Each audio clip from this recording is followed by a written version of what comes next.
Good morning. I'm Sherry Buchanan, and I'd like to welcome all of you this morning, whether you're with us on site or on Zoom, and whether it's your first time here or one of many times, we are glad you are here with us today. We hope that you can stay for coffee or tea and conversation after the service, and also today, after the service, we'll gather for our monthly Friendly Feast potluck meal. You're all invited to stay for food and conversation, whether you brought food or not. And we thank the SIP, the spiritual, help me, in practice, thank you. I always want to put pathways in there.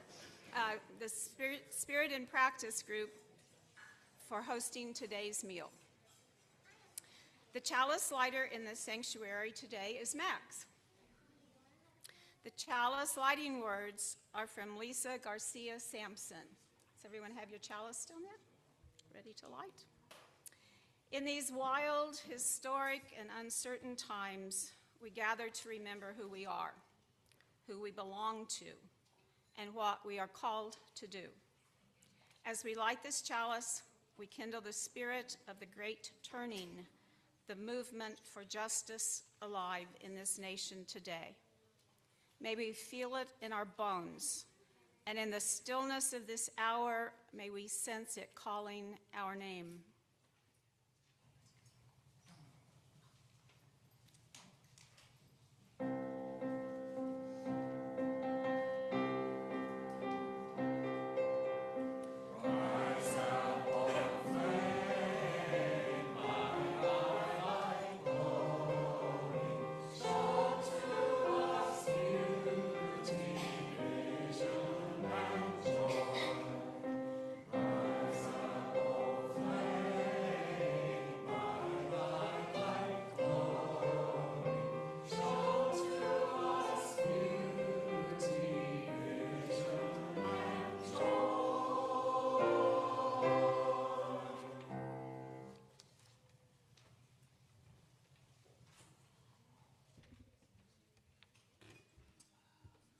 Good morning, everyone.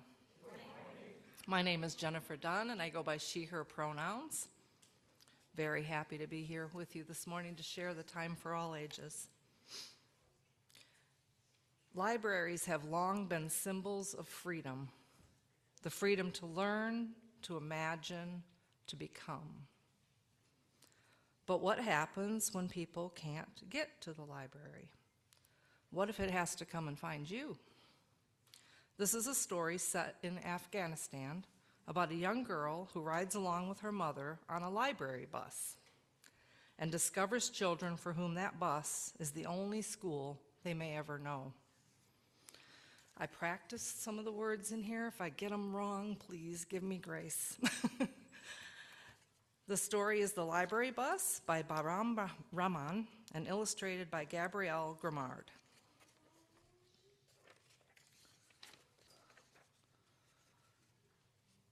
Arrange the books, clean up, be nice to the other girls, Pari repeats under her breath. You'll be great, Mama says, giving Pari a hug. Today is Pari's first day as Mama's library helper. But this is no ordinary library. This one is on wheels. And it's the only library bus in all of Kabul. Instead of seats, it has so many books that Pari can barely count them all. The streets are still dark when Pari and Mama leave home. Their first stop is a small village tucked in a valley between two gray mountains. A fiery sun rises over the passing fields. A group of girls stands under a giant oak tree, waiting patiently. One little girl waves her chador. Over here, she shouts. Pari opens the back door and everyone climbs inside. The girls return the books that they borrowed last week and search through the shelves for new books to read. Salam, my girls. Let's make a circle now, Mama says in a calm voice. Everyone pays attention. We are going to practice some English. First, they sing the alphabet song, and then they count from 1 to 10. When the lesson ends, a girl in a yellow dress skips over to Pari.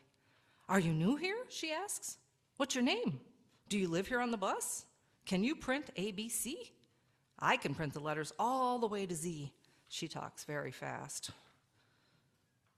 I can print them too," Pari says quickly, but Pari can't even read or write in Farsi yet. Mama starts the bus. Vroom, vroom, and they are off to a refugee camp beyond the mountains. The old city spreads out in front of them like the colorful embroidered scarves in the Grand Bazaar. Tiny houses, dusty roads, one hill after another, and then a ring of rugged mountains. I hope I didn't miss a page. They're printed back to back. Pari fidgets with her zipper. "When did you learn ACD, Mama?" she asks. "Oh, you mean ABC. That's the English alphabet, just like Alif, Be, Te in Farsi." Mama takes a deep breath. "Grandpa taught me a long time ago. When I was young, girls were not allowed to go to school to learn to read or write. I had to hide in the basement to study." Pari wonders if Mama was ever afraid in Grandpa's basement. It's always dark down there. "Pari, when you go to school next year, I want you to study hard. Never stop learning. Then you will be free. Tell me now," she adds with a wink, "how does learning make you feel?" "Free!" Pari screams, raising her arms in the air. It is midday when they arrive at the camp. Pari sees rows and rows of tents. There's dust everywhere, and the kids have patches on their clothes. Mama announces, "Those who need notebooks and pencils go to Pari, and those exchanging books come to me." Pari is surrounded by a crowd of girls asking for school supplies. "I need a new pencil," a curly-haired girl shouts. Another girl squeezes her way to the front of the line. "Give me a notebook," she says, jumping up and down with excitement. Soon everyone is ready for a lesson. A, B, C, D, repeat after me, one more time. Mama makes it sound like a beautiful song. A, B, C, Pari sings to herself very softly. As they leave the camp, Pari reads the large letters written on the tents. W, F, P, and the next one is U, N, H, C, R. "Good job, Pari," Mama cries. "You got them right." Pari beams with pride. Back at home, Pari helps Mama make dinner, a bowl of hearty bean shorba with chunks of potato and carrot. At the table, she asks, "Next year, will you teach me to read?" Mama says, "You will go to a real school in the city." "Well, why can't those girls go to a real school too?" Pari asks. "There are no schools for girls in the village or the camp. They only have the library bus once a week. But I will help them the same way your grandpa helped me." At bedtime, Mama kisses Pari's forehead. "You did well today." Pari smiles and gives Mama a snug hug. She thinks about the girls in the village and the girls in the camp. She thinks about the library bus, the new places they will go, and the new girls that they will meet tomorrow. That is the end. Now I need to find my place in the book, the other book. Okay, it's time for each of you to light your little chalices if you haven't already done so. And as you take them with you, remember that they represent the love and light of everyone here going with you. We will all sing On Your Way to You now as you head downstairs.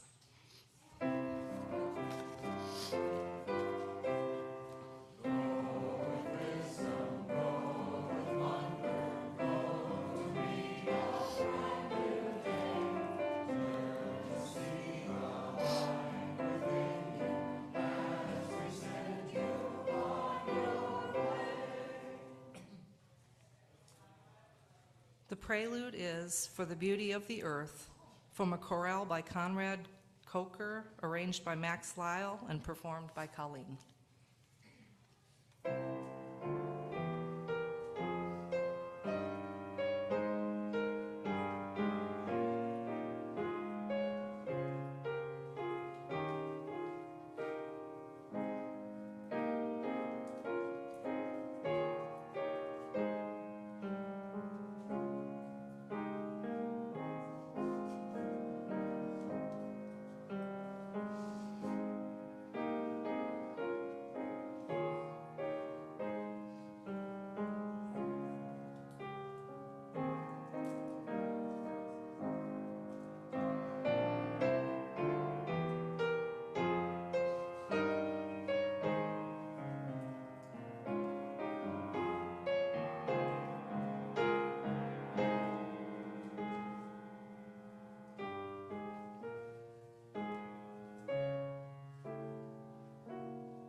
Thank you, Colleen. That was great.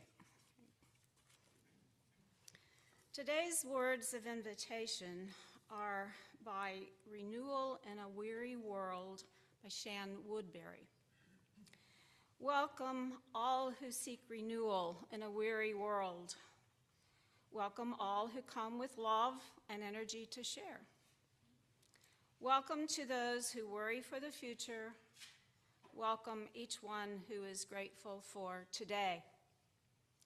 Know that in this place, you are not alone.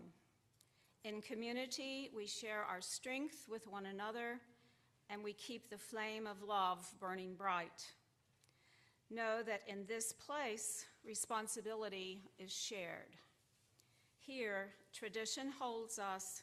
Ancestors shine a light from the past. Here, the young lift their bright faces and beckon us onward. Take my hand, and we can go on together.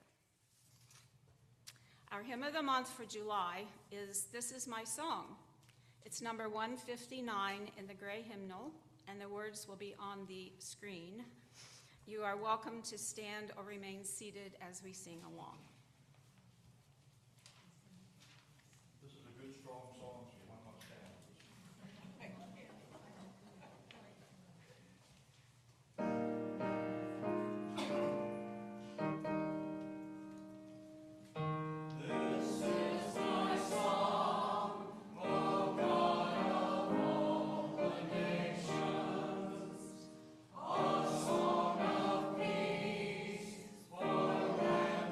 Of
I'm Millie. My pronouns are she and her. I'm a member of the Pastoral Care Circle. As a community, we share joys and concerns to keep connected. Slips of paper are available at the greeters table for those in the sanctuary to use for joys and concerns. During the week, you may send your joys and concerns by email to pastoralcare@springfielduu.org or by leaving a voicemail on the church phone 417-883-3922. If you're on Zoom, which is working today, please use the chat box now for sharing your joys and concerns. All of these joys and concerns will be included in the members' email on Tuesday. We honor each joy or concern with a lighted candle, a symbol of the love we as a community offer for each of these joys and concerns. This morning, Max will be lighting our candles.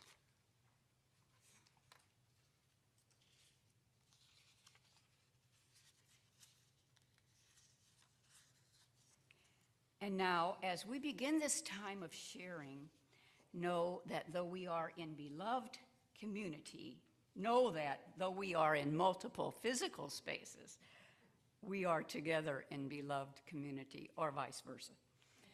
To begin, we hold in love all of us, those present and those absent. We light a candle for our church community.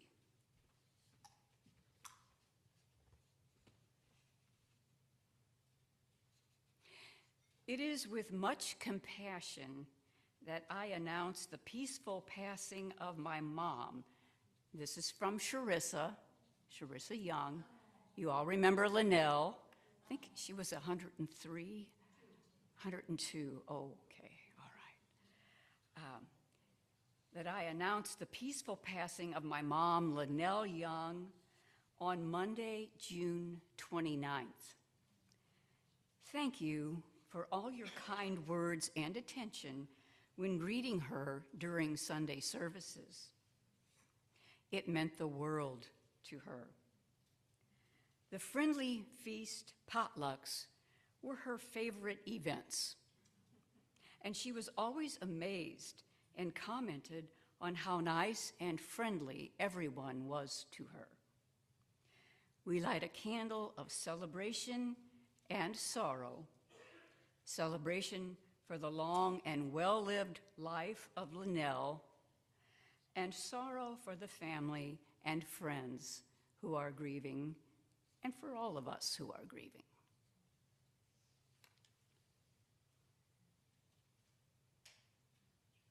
We'll see what we have in the chat box, as I don't want to forget to do these.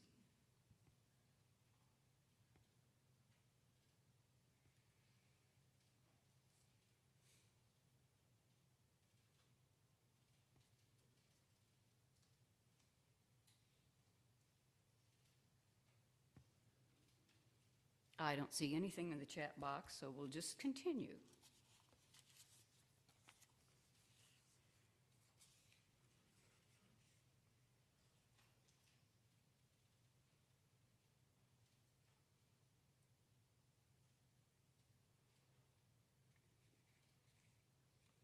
Okay, this is small writing, so I'm having a little trouble. It's from Emmy, and it's a concern. The Olympic paddler, David Hearn, is an outstanding and upright citizen. Being arrested and charged with a felony for touching the water in the reflecting pool is a big sham. Please support his innocence and dismissal of charges. we light a candle of concern for Emmy and David.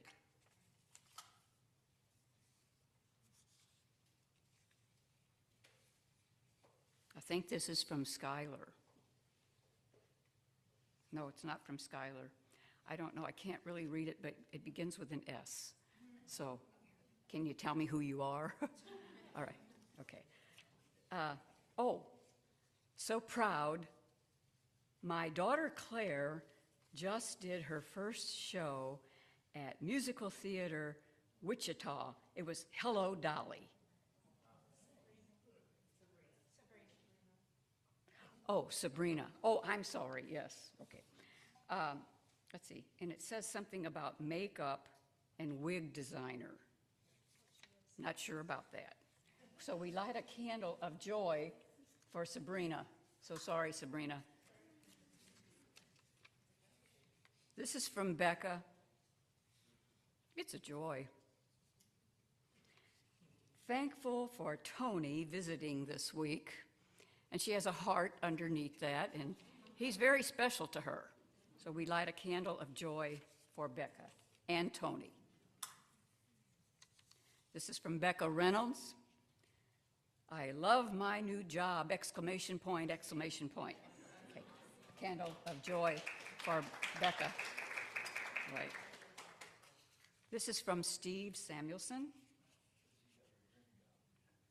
Request traveling mercies for a trip to Ohio, leaving tomorrow for my grandson's wedding on 7/11/26.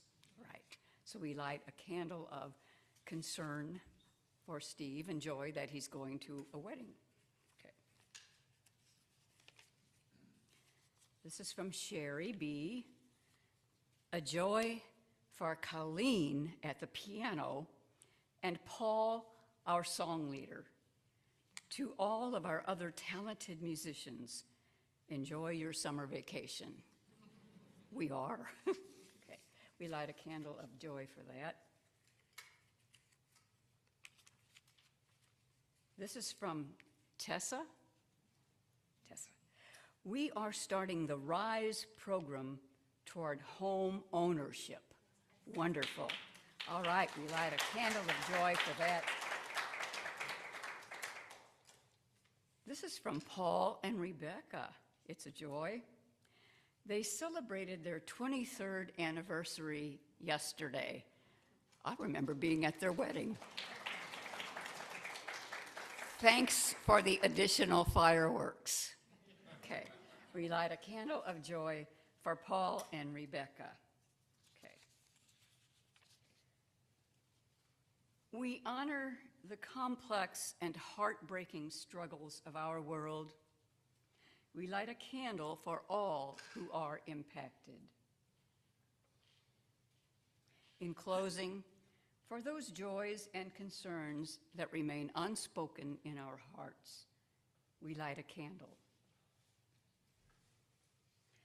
May we hold each of these joys and concerns in our hearts and minds. May our community of love ease sorrow and boost celebration. Let us now join in 1 minute of shared silence, followed by Spirit of Life.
week in the history of UU.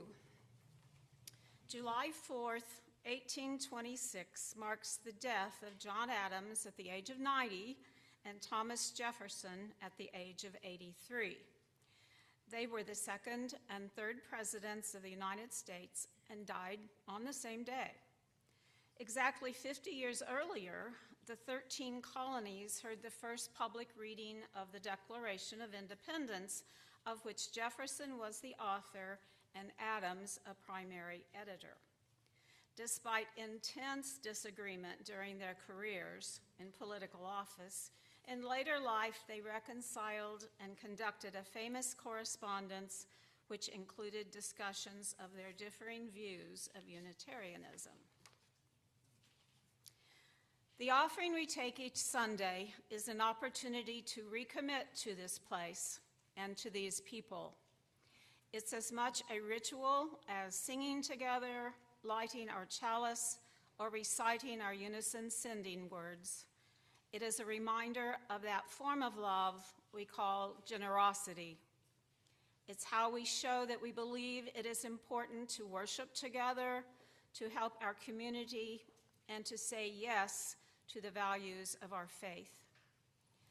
Virtual giving options are available via our website, springfielduu.org. The offertory is Louder Than Words by Jonathan Larson, performed by Timothy Dickard, for whom I should have shared joy for Timothy also this morning. So thank you, Timothy, for not being totally on vacation.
you, Timothy. Hello, my name is Babs. I am a 40-something person. I'm going to remember to move the stool that I need to be able to reach the microphone level for normal folks. And today I'm wearing a blue, seafoam blue, I don't know, shirt and some black pants. And I use she, they pronouns. Our minister has said many times that early in her career, she committed to always speaking about independence and speaking about interdependence on the Sunday closest to the 4th of July, which is Independence Day in the United States. She holds that we pretty much have independence figured out, maybe even to a fault, so interdependence was what we needed to work on. Last week, Tate Reed read a fantastic message about interdependence, and this week, as our nation marks the 250 years of the American experience, we want to continue that reflection. And what better way to do that than to ride the wave of enthusiasm about presidential libraries that's been in the news. So just a few weeks ago, on Juneteenth, the long-awaited Obama Presidential Center opened to the public in Chicago. This weekend, the Theodore Roosevelt Presidential Library opened to the public in Medora, North Dakota. So today, through the medium of presidential libraries, we will explore 6 democratic virtues. These virtues are important in the life of our congregation because the 5th principle of Unitarian Universalism is the right of conscience and use of the democratic process within our congregation and in society at large. During this message, we will be playing a slideshow of photos of all the presidential libraries with some quotes. We'll send it out on Tuesday email as well, so don't feel like you're going to miss anything if the cameras aren't working where you are. Our 5th principle is more than a nod towards voting, committees, bylaws, and annual meetings, though sometimes we must be immersed in all of those things too. That's dramatic. The 5th principle is also a spiritual claim. It proclaims that conscience matters, people matter, power must be shared, and no one gets to rule alone.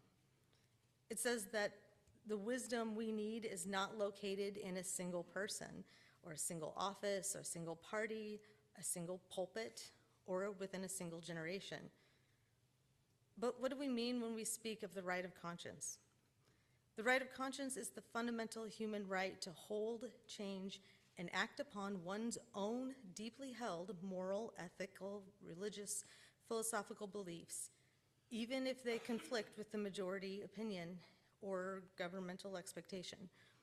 It is the inner freedom we think and believe without coercion. Some of the key aspects of the right of conscience include freedom of belief, freedom to adopt or not to adopt any religion, moral, or philosophical belief or system. It includes protection from coercion, the idea that no one, including the government or public institution, has the right to force on you or to force you to conform to a specific ideology or artificial orthodoxy. It includes the possibility of conscientious objection, the idea that in certain circumstances, a person may object to a normally expected duty or obligation because performing it would violate their moral code or commitments. Legally, the right of conscience is enshrined in the International Human Rights Law.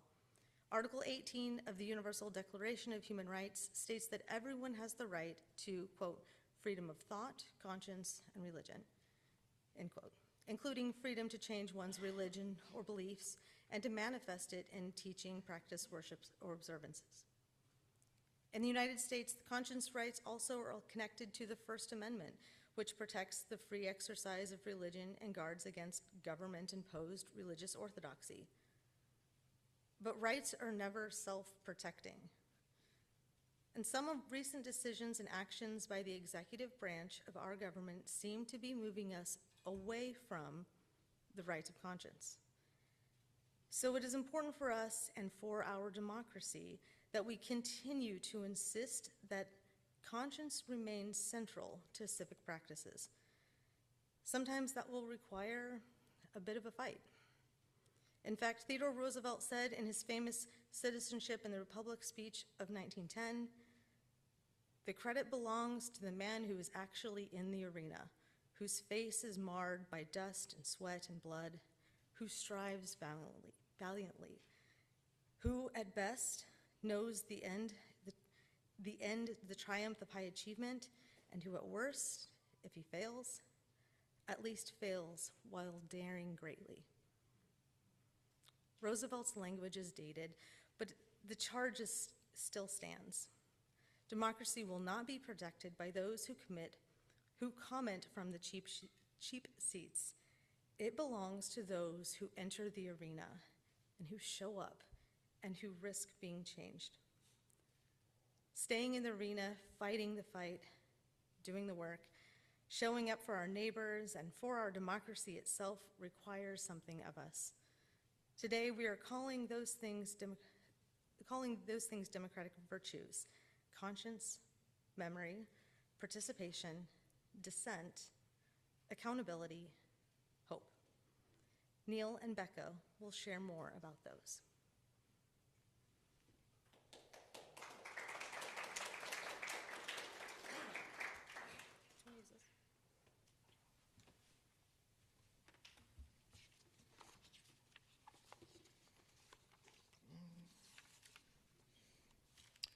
Hi, my name is Neil Richardson, and I use he, him pronouns. Today I'm using, I'm going to set the stool aside.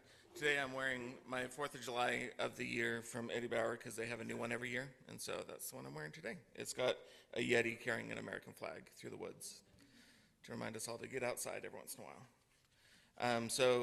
From those democratic virtues, we begin with conscience. Presidential libraries are interesting places to think about conscience because they are, by design, places where the public can return to the record and even judge the decisions of the past according to what we know now, even if we didn't know it then. The National Archives describes presidential libraries as archives and museums that bring together the documents and artifacts of a president and his administration and present them to the public for study and discussion without regard for political considerations or affiliations. That is not always easy, is it? We live in a time when everything seems to be sorted into teams before it's allowed to be examined as truth. News, history, grief, public health, schools, libraries, climate, human rights, and even the weather can get pulled into partisan churn. But conscience requires something deeper than team loyalty. It is a small, stubborn flame within us that pushes us to question our own entrenched beliefs and to make room for that which will make the world a better place for the most people. Franklin D. Roosevelt put this kind of conscience into economic language in his second inaugural address when he said, "The test of our progress is not whether we add more to the abundance of those who have much. It is whether we provide enough for those who have too little."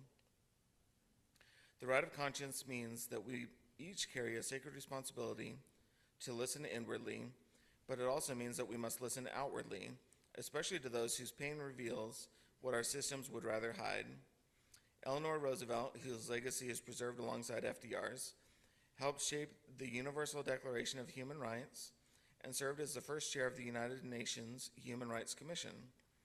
Her work reminds us that conscience is not only personal, it is public. It becomes human rights, it becomes policy, it becomes institutions, it becomes a way of measuring the moral health of a nation.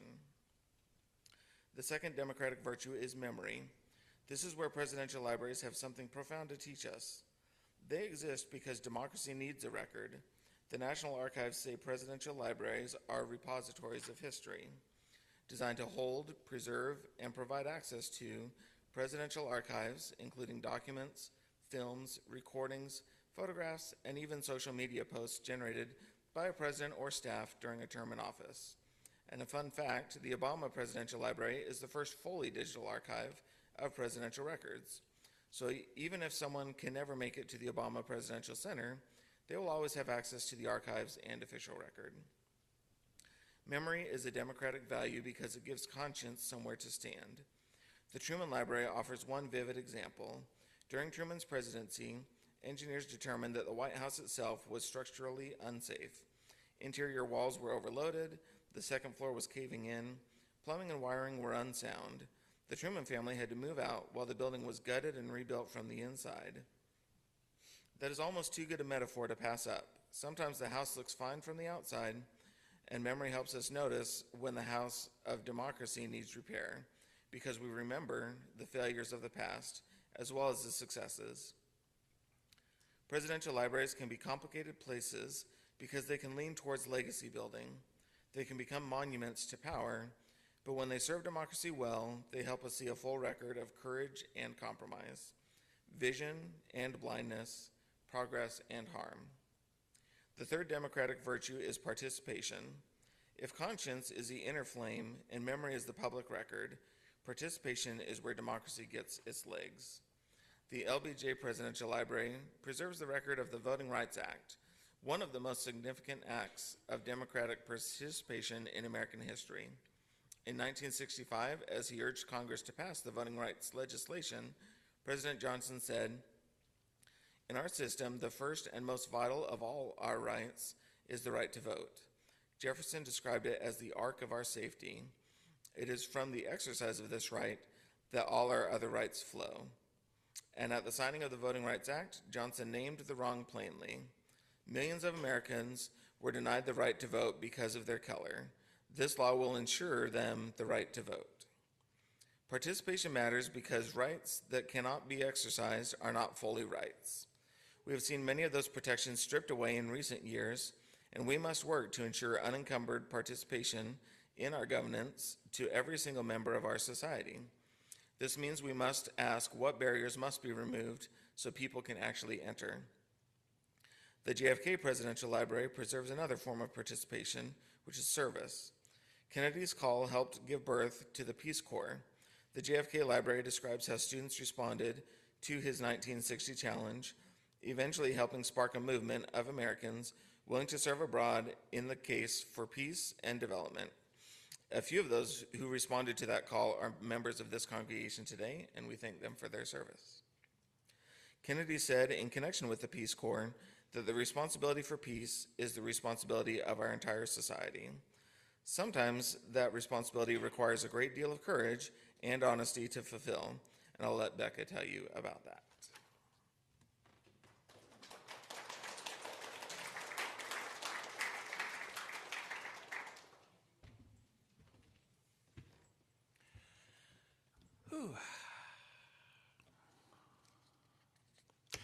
I'm not Becca Gray, I just play her on television. I'm Becca Reynolds. She, her pronouns. I'm a 64-year-old redhead. I'm wearing a blue dress with little white flowers, and I have a white hair ribbon in my hair. And I think I said she and her are my pronouns. The fourth democratic virtue is dissent. Dissent is often treated as a problem to be managed. In congregations, dissent can make us nervous. We like harmony. We like kindness. We like a well-run congregational meeting that doesn't hold us along to a state of hangry. But dissent is not the enemy of democracy. It is one of the democracy's necessary forms of love. It means that we care enough to speak out and not let something slide by without the objections or questions being made known. Dissent is deeply rooted in the American story. The American experiment began in dissent against empire. Abolition was dissent against slavery. Suffrage was dissent against patriarchy. Labor movements dissented against exploitation. Civil rights movements dissented against segregation. Queer and trans liberation movements dissented against criminalization, shame, and erasure. Disability justice movements dissented against a world built as though only some bodies matter. Every expansion of democracy was once called dangerous by someone invested in the old order. Let me say that again and invite you to reflect for a moment on the ways you've seen it show up in your lifetime. Every expansion of democracy was once called dangerous by someone invested in the old order. Dissent is often uncomfortable, and that's okay, because comfort is not a UU principle or value. The fifth democratic principle is accountability. Accountability is what keeps power from becoming idolatry. The Gerald R. Ford Presidential Library and Museum offers a particular window into accountability because Ford became president in the aftermath of Watergate, a moment when the nation was forced to ask whether democratic institutions could survive a crisis of trust. On July 4th, 1976, during the bicentennial, Ford spoke at Independence Hall in Philadelphia. He said, "Liberty is for all men and women as a matter of equal and unalienable right." He also said that the establishment of justice and peace abroad would depend, quote, "upon the peace and justice we create here in our own country," unquote.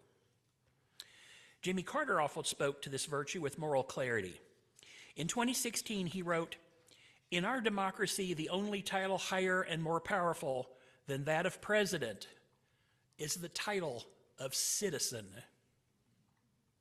The president and the government are accountable to the citizen, and people will work to make you forget that. I hope that you will vow to yourself and to one another to never forget it." Which leads to the sixth democratic virtue, hope. At the recent opening of the Obama Presidential Center, Michelle Obama spoke powerfully about hope, saying, "We simply don't have the luxury or time to be cynical or complacent, to wring our hands in despair, to wait for someone else to fix the problem. Y'all, hope is all we have, because hope is the essential spark that lights the fire of change. But hope is a choice. Whether or not we use our voices to speak up is a choice. Voting is a choice. Believing that we still hold the power to build a country that reflects us all is a choice. And so hope is where we end today. Not because everything is okay, but because everything is not okay. And still, we are not powerless. Hope is the choice to keep entering the arena with conscience awake, with memory intact, with our hands open for participation, and enough courage to dissent, and enough humility to be accountable. Hope is the stubborn, sacred insistence that our democracy is still worth saving, and that we are among the ones called to help save it. The presidential libraries preserve the records of those who held office, and the future is also will also keep a record of us, what we protected, what we risked, what we repaired, and what we refused to surrender. We, the people, are still becoming. May we fully become a people of conscience, informed by memory, inspired to participation, empowered to dissent, eager for accountability, and so very full of hope.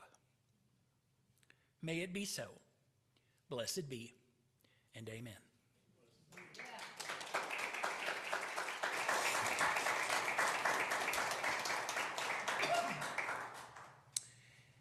The interlude is America the Beautiful, with music by Samuel Ward, arranged by Teresa Wilhelms, performed by Colleen.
As we prepare to leave from our time together, I give you this charge. Go now as keepers of memory and makers of the record still unfinished. Go with conscience awake, with courage enough to listen, with humility enough to be changed, and with love strong enough to share power. Democracy is not somewhere else. It's here, in the room, in the vote, in the question, in the story we refuse to erase, and in the future we choose to build together. The record is not closed. May our lives add something worthy. Blessed be and amen. Our final music this morning is This Land Is Your Land, with words and music by Woody Guthrie, performed by Paul and all of us. The words will be on the screen. You're welcome to stand or remain seated as we sing.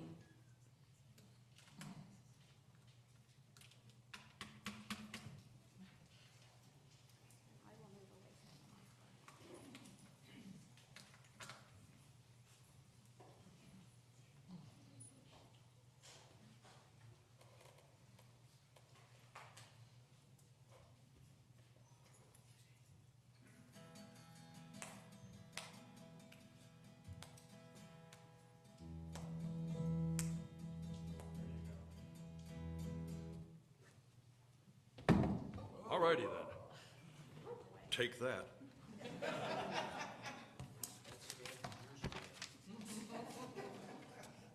That coming out of there?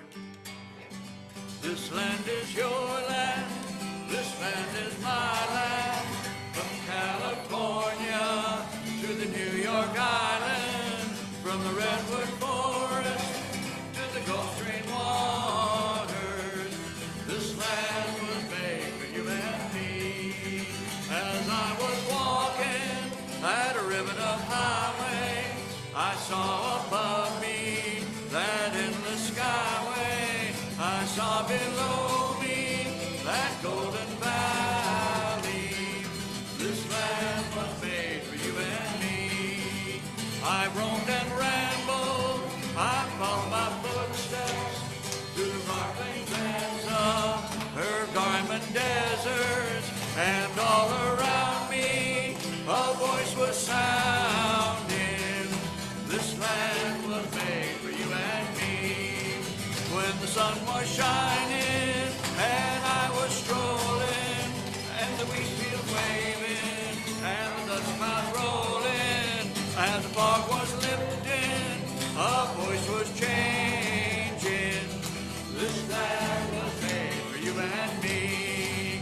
As I was walking, I saw a sign there, and on that sign there it said no trespassing. But on the other side it didn't say nothing. That side was made for you and me. In the squares of the city,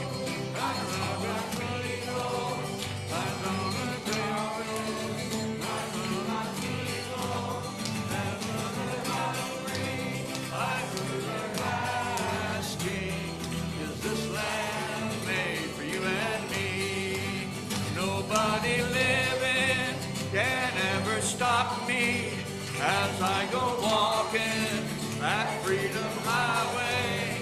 Nobody living can make me turn back. This land was made for you and me again. This land is your land. This land is my land. From California to the New York Islands, from the Redwood Forest to the Gulf Stream water. This land was made for you and me. This land was made for you and me.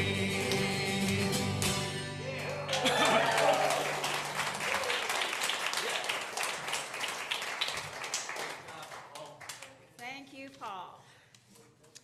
We will now extinguish our communal and personal chalices and close with our unison sending words. Our service here is ending. Our service to the world begins anew.